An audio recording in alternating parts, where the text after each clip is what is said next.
Hello, America. A lot to report today. You have been told by the media and politicians alike that this theory is wrong, that there's nothing to it. Pay no attention.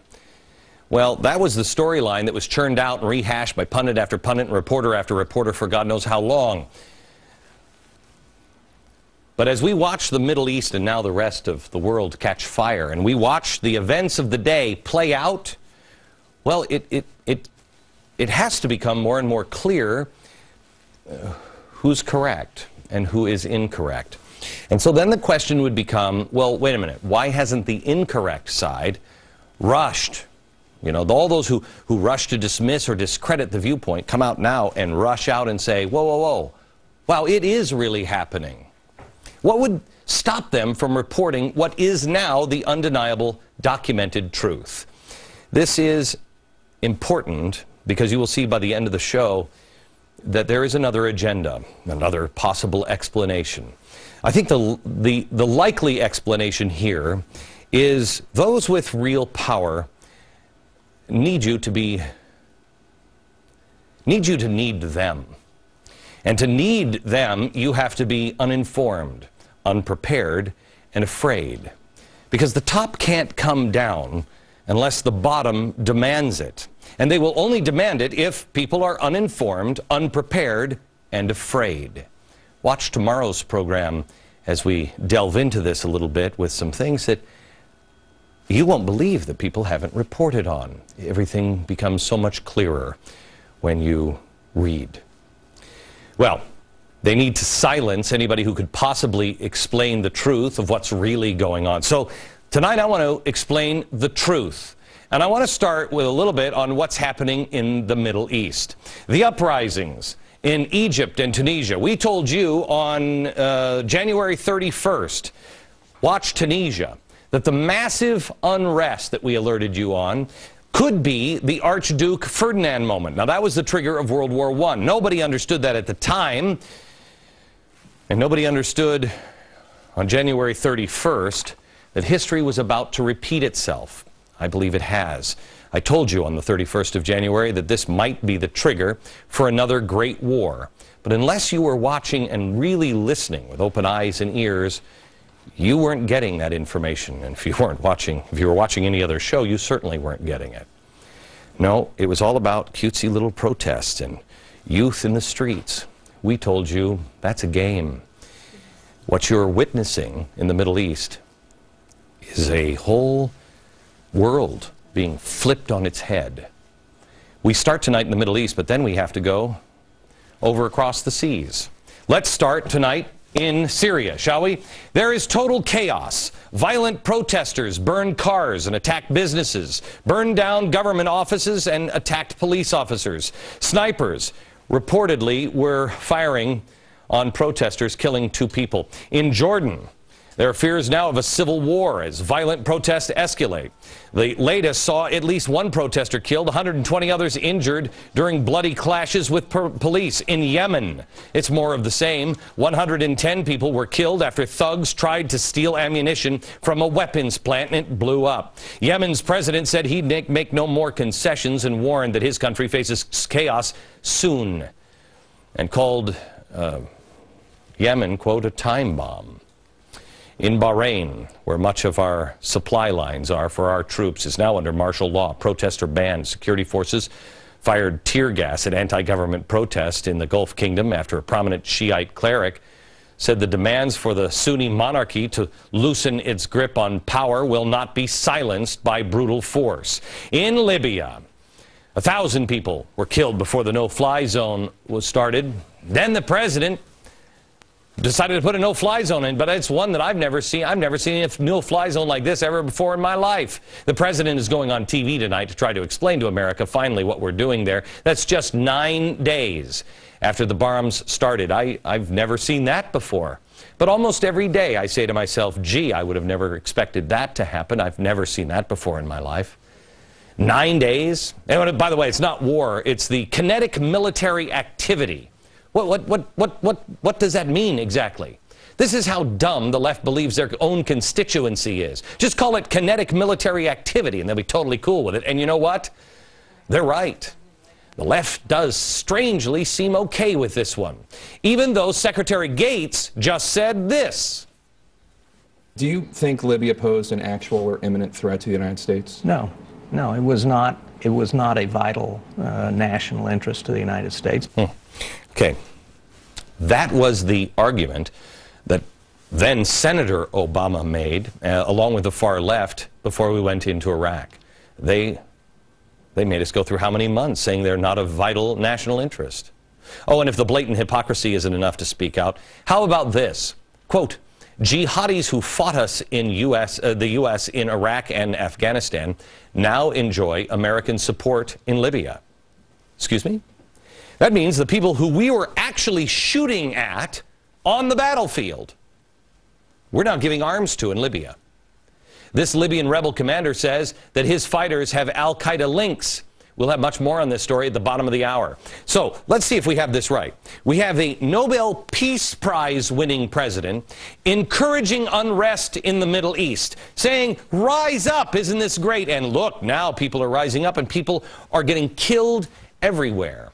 Then he gave the command to launch America's third military conflict with a Muslim nation that poses no immediate threat, never made the case to the American people, and no exit strategy. And no one is even asking or answering the question, what does victory look like? Chaos. The New York Times is reporting now that the Muslim Brotherhood has now formed a tactic partnership with the Egyptian military. Oh, that seems great. And they're poised to grab control. Oh, what do you say, Sharia law? No. And in Libya, guess who's lining up to grab power there? Oh, the Muslim Brotherhood. But don't worry, according to our administration, the Muslim Brotherhood is completely harmless and secular. The only one that disagrees with it seems to be their spiritual leader. أتمنى في ختام كلمتي هذا أن يهيئ الله لي في ختام حياتي فرصة للذهاب إلى أرض الجهاد والمقاومة على كرسي متحرك فأطلق رصاصة على أعداء الله اليهود. Isn't that great? I'm sure he's just a grandfather, though, so when he says he wants to shoot the Jews from his wheelchair, I'm sure he means it in a grandfatherly sort of way. So, the next step. Well, the next step seems to be, let's see, they gather together against Israel, against capitalism, and overturn stability. Oh yeah, here it is. Protests become contagious. They cascade, they sweep the Middle East, and then begin to destabilize Europe. Well, let's see if this has happened. All of the unrest that would spread to Europe and eventually to America. No, that can't happen. That's a crazy conspiracy theory. In Europe this weekend, well, let's take a look what happened. Their biggest, most violent round of protests yet. According to reports, 500,000 people showed up, and while the press tried their best to label the protesters as mostly peaceful, that's amazing. The video reported the anarchists throwing missiles, attacking banks, attacking police, smashing windows. 84 were injured, 31 police officers. And that video kind of says that it's maybe not mostly peaceful. What do you think? Next up is the royal wedding. These same thugs are announcing now that they're planning protests there. And as the government is cutting programs, will there be anything that is more angering to the people than an over-the-top opulent royal wedding? Or at least can be used against the crown? I remember the last time they surrounded Prince Charles and Camilla, they attacked them in their car. Remember this? They surrounded and said, off with their heads, and they meant it. So what's going to happen this time? I don't know. But I have a pretty good idea because I read this book. I've asked you now for 2 years. Please, America, read this book. This is The Coming Insurrection, The Invisible Committee. Many of these people are in jail that wrote this. Some of these people are, I'm guessing, are involved in all of this stuff. The UK protests were led by the trade unions. Ah, really? They gained momentum because they had gotten everybody together. And then they had a new group called UK Uncut, which is great. Because look, just like in our country, unions are in bed with the politicians. And if they can spur something on, wouldn't it be great? Well, here's Here's our president in league with the unions. Now let me show you the Labour Party head in Great Britain, Ed Miliband. He's also standing with the unions in the protests. Watch this.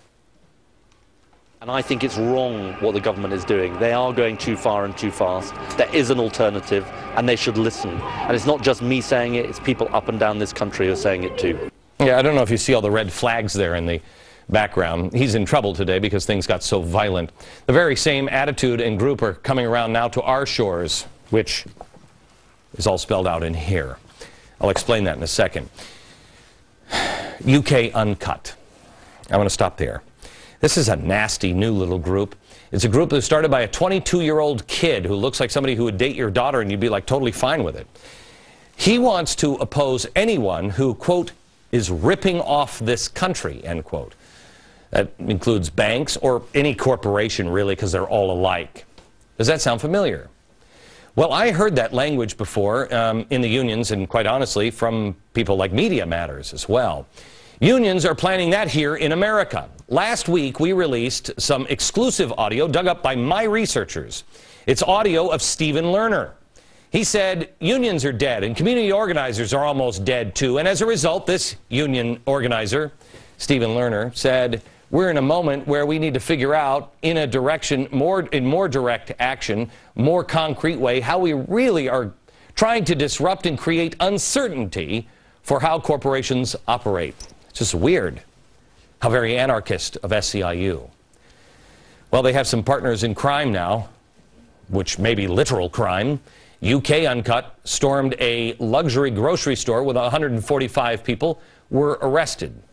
Police said they were intent on rampage. London officials said the group was disorganized and, quote, the only time they showed any enthusiasm was when one of them shouted, "The Bank of America has just been attacked in America," and they all cheered. Losers. The Nation, which is Francis Fox Piven's favorite media outlet, I think, recently did a story here, the UK's left-wing Tea Party, except this one is more violent, seeing that the Tea Parties have never done to any grocery store what these guys did. UK Uncut's 10-step guide to becoming, to building a left-wing Tea Party. Here it is. It's a 10-step guide on how to launch a U.S. version of those guys. And guess what? People listened. Now there are U.S. uncut groups popping up in the United States, kind of the anti-9/12 project. Check out the logos. See if you think they're, oh, wow. So they're standing in solidarity with the people of the UK, just like the unions are standing in solidarity with the rioters or the protesters or the revolutionaries in the Middle East. And have you noticed that the targets of protesters here are strangely the same? I mean, on almost everything. The Detroit UAW invaded Bank of America branch. Shut it down for half an hour just the other day. It was great. SEIU disrupted a business called a bank. Yeah, in Pennsylvania. SEIU also went to bank executives' homes, and this one trapped a young child in the house and freaked the young boy out. But that's cool to go to people's houses, don't you think? Really? No. We also learned this weekend that Stephen Lerner, the union leader plotting an attack on the stock market, hopes to collapse the U.S. economy, J.P. Morgan Chase, etc., etc. He's still employed at SEIU. This is something we said, I didn't want to go out on a limb because I couldn't believe SEIU hadn't fired this guy. No. We called them last week, couldn't get an answer. They're not afraid. They don't care. They're taking their mask off. Lerner's leftist friend Wade Rathke, the guy who runs Acorn, or whatever it is they call it here in the United States, more on that later, confirmed our suspicions on his blog. Quote, Lerner has not been fired by SEIU as they, meaning me, report.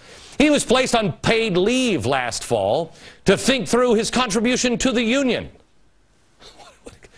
Wow, are they wasting money? The economy can't be bad if they're paying him to do that. But he was certainly present at the recent International Executive Board meeting. Why don't we just call the White House and ask what the president knows about him? It's great. But he's just one on the list of people who want to collapse the system. Francis Fox Piven, I know she's knitting and eating her Werther's Originals, but she's also called for protests, just like the violent protest in Greece. And the extreme left are encouraging uprisings here in the same way here in America. Then we have the truly spooky stuff that happened over the weekend. There is new video evidence produced by the Iranian regime that says the current unrest in the Middle East is a sign that the Mahdi, or the Islamic Messiah, is about to appear. They're calling this video "The Coming is Near." By the way, this program maintains that he is the opposite, exact opposite of good and bad in the book of Revelation. But that's not the way Louis Farrakhan sees things, because over the weekend, Louis Farrakhan was also quoting, he's a Muslim, quoting the book of Revelation. Farrakhan is saying that America now is the great Satan, or saying that it is now full of demons. You and me, watch. America's not filled with human beings.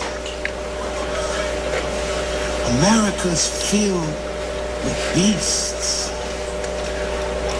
She has become, as John the Revelator said, the habitation of devils. Okay, so what happens when you can convince enough people, or at least one people, oh, what do you say, 18 people, that America is full of nothing but beasts? Remember, anybody who mentions Jesus is dangerous. But listen to Farrakhan, calling Americans demons. I don't know how many were here, but a couple of weeks ago it was in front of 18,000 people. And here he is quoting scripture. Then you have the new Black Panther leader this weekend, Malik Shabazz, saying this. You have fallen into this trap, Barack Obama, and you should have listened to Louis Farrakhan a long time ago when you were at his table. But you want to follow the white man, and the white man's time is up. I'm sure the DOJ is not going to investigate that one. And I'm sure nobody on television is going to talk about violent, vitriolic rhetoric. No. So let's see what we have here. We have uprisings in the Middle East. We have trade unions and anarchists and uprisings in Europe. We have anarchists and unions here at home. And wait a minute, gosh, this is starting to sound familiar, isn't it? Then you have the truly evil here and abroad. But let's not forget the old run-of-the-mill Communist Party. Here this weekend was the vice chair of the Communist Party here in America, Scott Marshall. He was talking about Wisconsin, and he said this. I have to tell you that in every one of the situations that I've been in Madison and in Indianapolis, there is a radicalization going on among legislators, Democratic legislators, that I've never seen in my lifetime, and I don't think any of us have. There is something going on. And we have to stop here with the good old-fashioned politician. The good old-fashioned politician wanting in the fun as well. This is a United States Senator speaking in front of a group on Friday. Tea Party Republicans in Washington claim they're concerned about the budget balance. But it's a disguise. It's not true. It's a lie. That's what they want. They want other people not to be able to have their own opinion. They don't deserve the freedoms that are in the Constitution.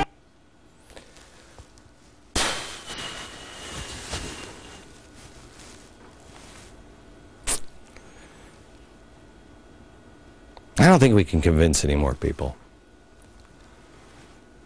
I think it's okay. And how the story ends. I think we need to just shore ourselves up and clean out our lives and be decent to each other. Keep telling the truth. I mean, because doesn't all this look like this theory? All of it. And beyond. Oh, a couple of other things. Acorn has just landed overseas. Egypt, Prague, South Korea. In Prague, Acorn has dubbed the branch Acorn's Comrade Club. Oh, that, really? When news of Acorn going global, Wade Rathke came out and said this over the weekend. Glenn Beck may have simply been just ahead of his time. No, Wade. No, I just take people at their word. I just listen to people. I don't have an agenda. I just look for the truth. Oh, and also I happen to be a recovering alcoholic and dirtbag. So when alcoholics come up to me like, I haven't had a drink, and you know what, I really got to try. You're like, no. Same with dirtbags. I take their words seriously, and I know when they're bluffing. and when they're telling the truth. Ahead of my time? No, I just wish I was a little farther ahead. You would think that the ones on the left would explain to the enemies of man's freedom around the globe that the guys who wear white hats always win in the end. But then I remember that the people in Hollywood, you know, they make all the movies, the leftists, they don't know that. In fact, they've been spending a lot of time trying to explain to people that people don't even wear white hats anymore. There's nobody. Everybody wears a black hat. No, not true. There's more and more Americans every day making sure their white hat fits.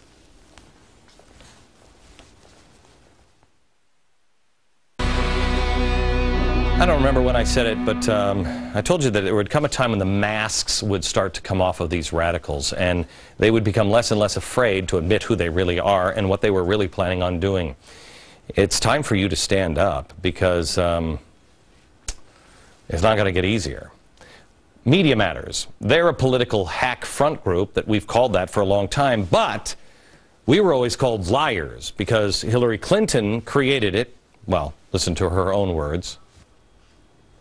Institutions that I helped to start and support, like Media Matters and Center for American Progress. George Soros. Originally, they stated their mission was just to correct conservative misinformation in the media. They were just being helpful. But now, Media Matters CEO David Brock, in a stunning admission, has said they'll focus almost entirely on Fox News. A couple of weeks ago, they said they had 86 employees, and they all have to watch this program and spend the day trying to discredit me. Now they have 90, and they're still looking to hire more. And they've changed their strategy in, quote, handling Fox. The strategy that we had towards Fox was basically a strategy of containment. Come on, me. I thought you were just correcting things. Containment? That sounds more political than public servicey.